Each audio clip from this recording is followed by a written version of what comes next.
বা সাদা লঙ্কা, এমনকি গ্রাম্য মানুষ এটাকে ধাইনা মরিচ নামে পরিচিত।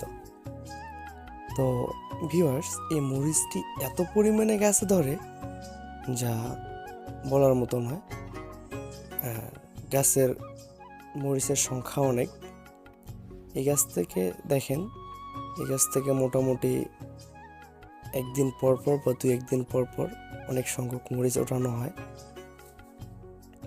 তাছাড়াও দেখেন গাছে এত পরিমাণে মরিচ রয়েছে এখনো, যা ভাবার বাইরে।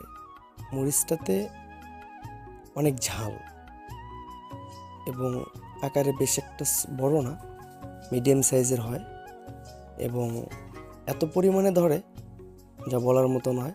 মরিচটাতে অনেক ঝাল বলেই এই মরিচটাকে ধানি মরিচ বা ধান্যা মরিচ বা বলে থাকে অনেকেই। তো গাছটা